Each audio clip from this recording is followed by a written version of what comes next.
Hey guys, welcome back. Hope you had a good weekend. It's Monday, November 24th.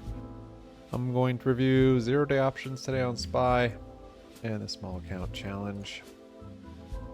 Hope your weekend was good. Happy Money Monday to you. Happy Thanksgiving. Thanksgiving week, it's going to be most likely low volume and pretty grindy for trading, typically. But we'll see. Sometimes big money makes moves when most people are on vacation and not paying attention. So it does happen at times. Someone trying to exit or enter a position, or the lack of volume increases the volatility if there's a move being made, basically. So we'll see. But even in today's range, it's a pretty large range just because of all the volatility we've been having, or the range we're in. So we're at, I mean, it was grindy, but top to bottom, what was that? 7 points? 8 points? Whoa, 8.5 points. Yeah, 8.5 points. So yeah, let's get into it. It's a red day for me. It seemed like pretty simple setups today, honestly. I don't think I was focused. It's definitely my fault. I just wasn't very focused on this Monday. Just kind of snowballed a little bit with my red trades. I was just kind of,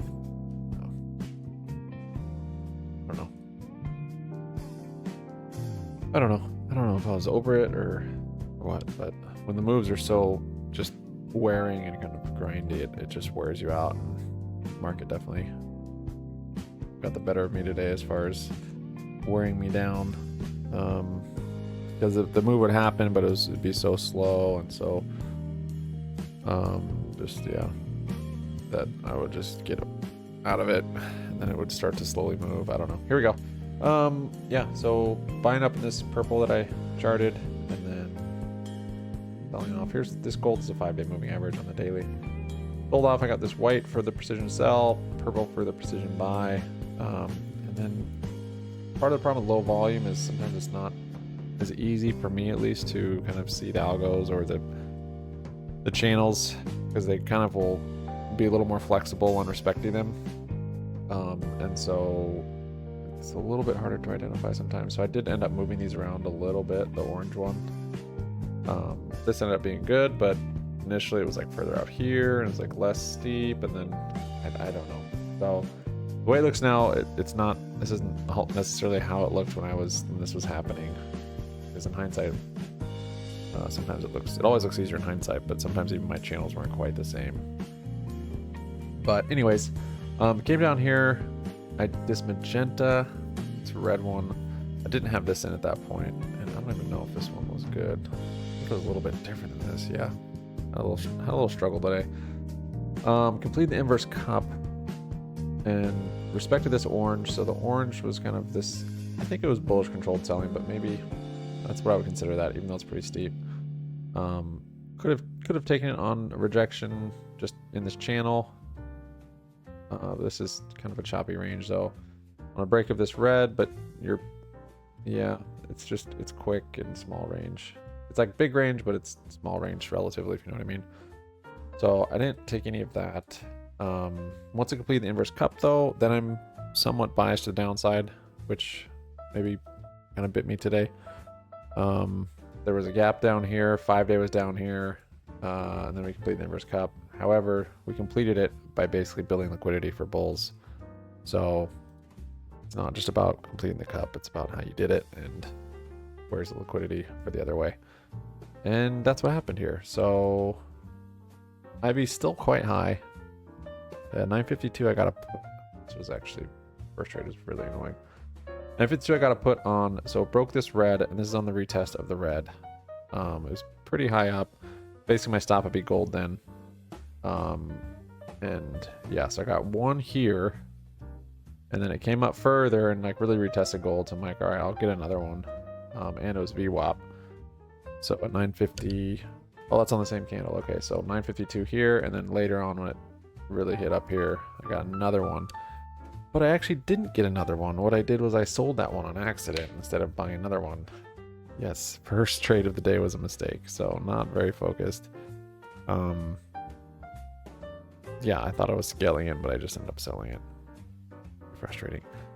And then the next minute, I got back in because I still believed it, and we had this. Yeah, let's see, back in for about basically the same price. So bought in 135 first one, 125 a second one, or no, 135, closed it for 125. Yeah, so it was a dumb 10-cent loss. I did get back in though at 124 and then 123, so I got 2 more right here on this candle. So I guess it didn't really matter, just the fact that it used up buying power and commissions. So not a huge problem. It rejected, it came up here, made a big wick. I was like, oh boy. Rejected, looked good. I was like, okay, given this is a tight range, there's not much structure. That's probably what should have given me some inclination that this isn't great.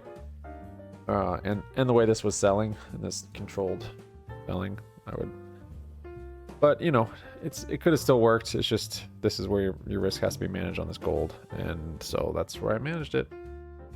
So I closed out at 957, which was this candle, once this one fully closed above it.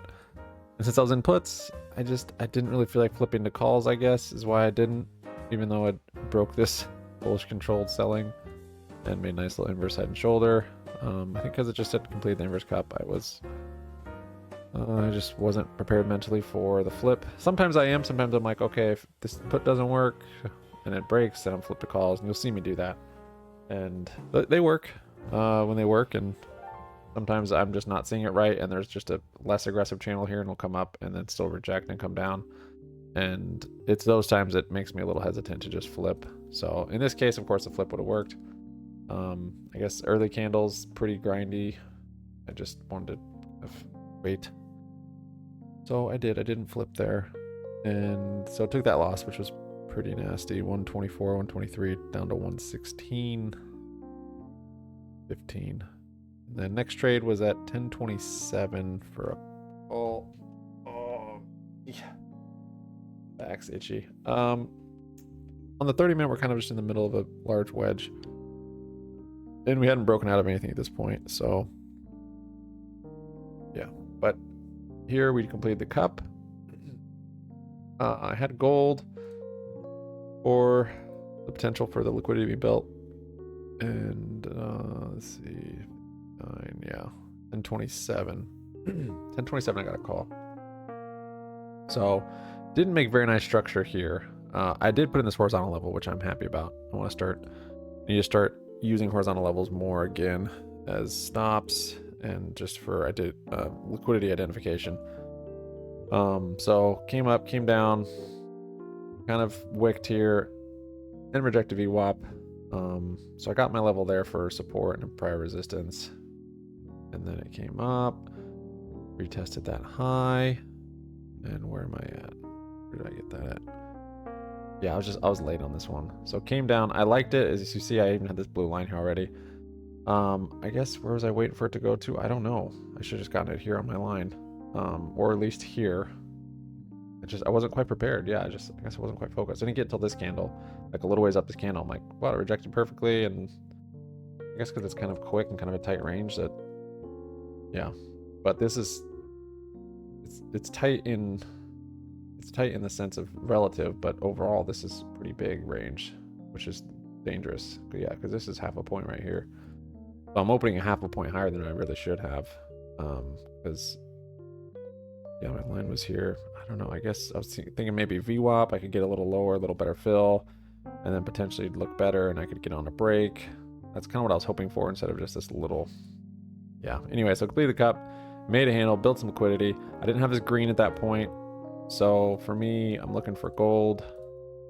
Part of the problem was, I believe I had gold here at that point. Yeah, that gold there, I think, maybe I moved it, I'm not sure.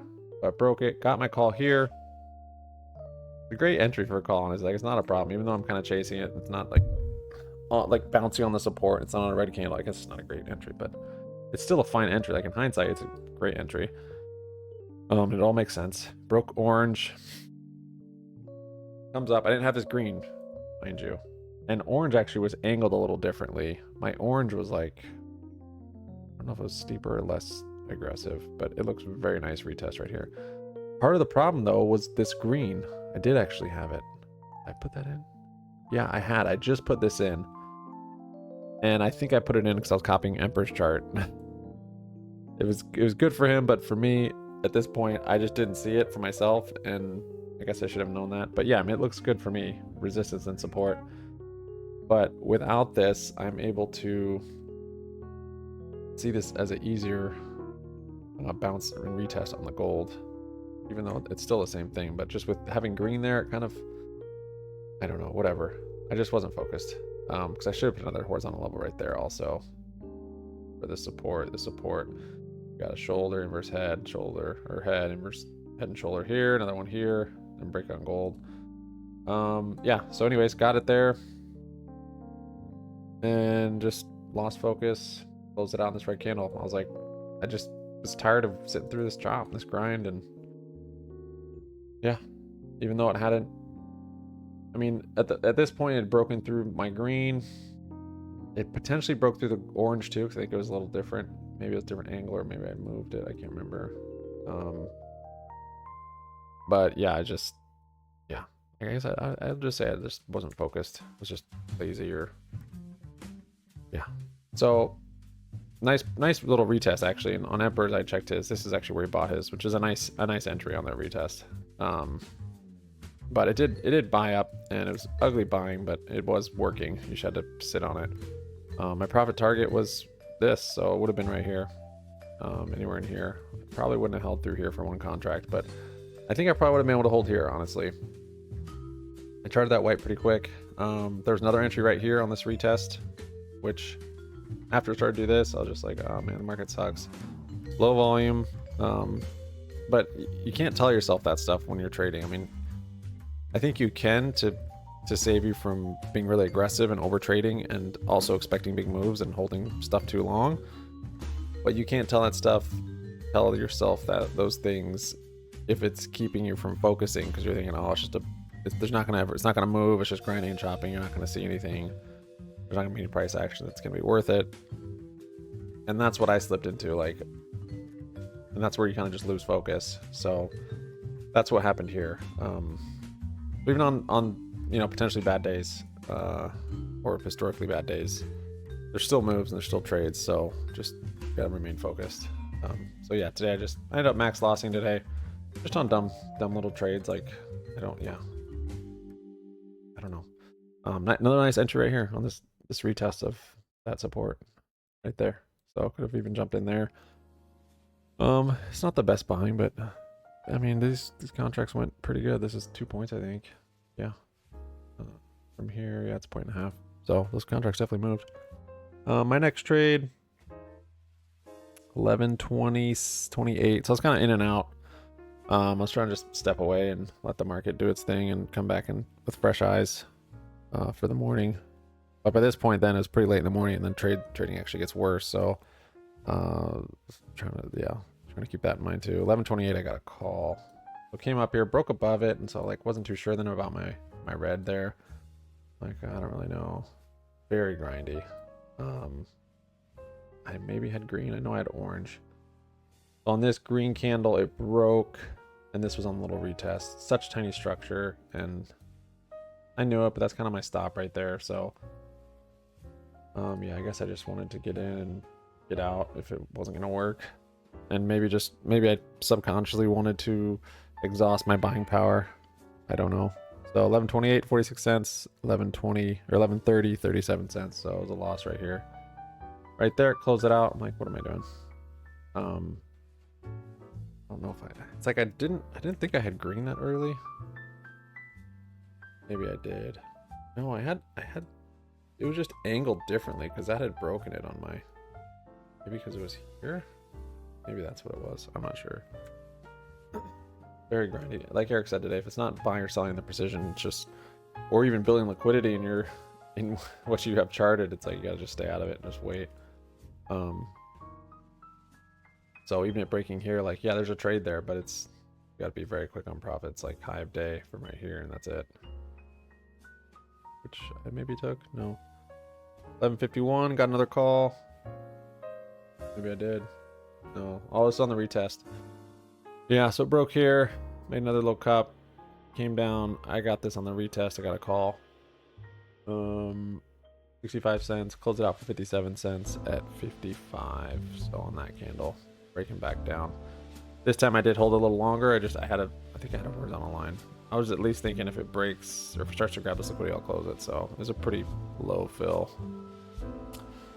On this one, I guess it just hadn't built enough liquidity on green.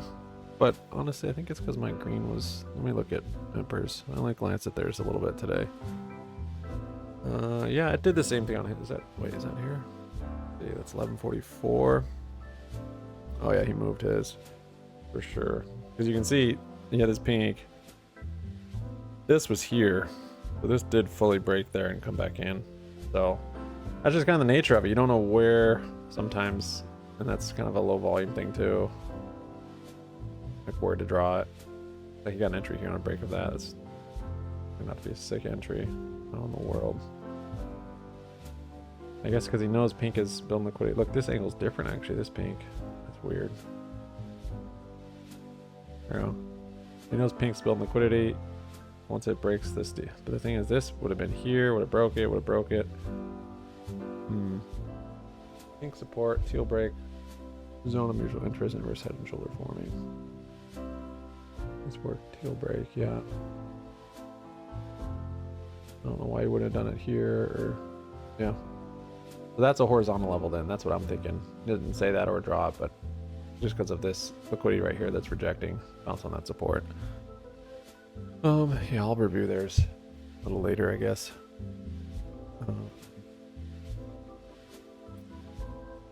Yeah, so I had the right idea. It's a little early on it. And 1151, the one I just did. Yeah, 1151. And then that was it till really the end of the day. Another tiny trade in a day. 246 to 247 on puts. So I ended up just grinding to close. Broke my red, but I didn't really trust it, and this was just, yeah.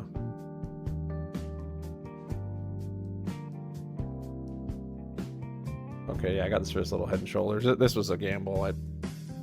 I knew it. I was like, it looked like a head and shoulder that I would recognize when it's selling off.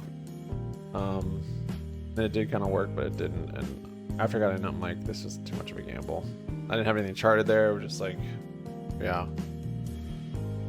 I'm just going based on that head and shoulder that looked familiar. And yeah, this was also just me wanting to get rid of the rest of my buying power, I think. Which is nasty habit. Not a habit, but just a nasty thing to do. 46 to 47. It's funny because looking back on it, it seems like I'm so negative about it, but I didn't feel too bad about today. Honestly, like, I don't know, I wasn't expecting a whole lot. And the moves, like I saw them and kind of let them go. I guess I would have been more sad about today if like these moves end up being really big. I don't know, but I feel good. Like I feel like my confidence is up, and I just didn't execute well today with patience and with focus. Lost focus here. Wasn't on point here to flip into calls when I should have. I guess I wasn't really trusting my channels too much, which makes sense because they didn't seem very trustworthy, I guess. But I could have. I mean, I don't know. By the time here, I mean, this was obvious, but this isn't even a nice trade on that retest. And I don't know if my green was there. Anyways, overall, pretty okay day, really, for trades. I just didn't trade it well. Here's Eric's 30-minute chart. He's SPY day trade on YouTube. Shout out that guy. First live stream. Saw that. It's awesome. There's a gap down here still. Here's 5 day. Here's 20 day. We've got a wedge. Low volume. I'm not expecting much breaking out of. Definitely moving averages. And maybe not even out of this wedge. So, sub up, like up, comment down. Have a nice 6 round. We'll see you guys tomorrow. Peace out.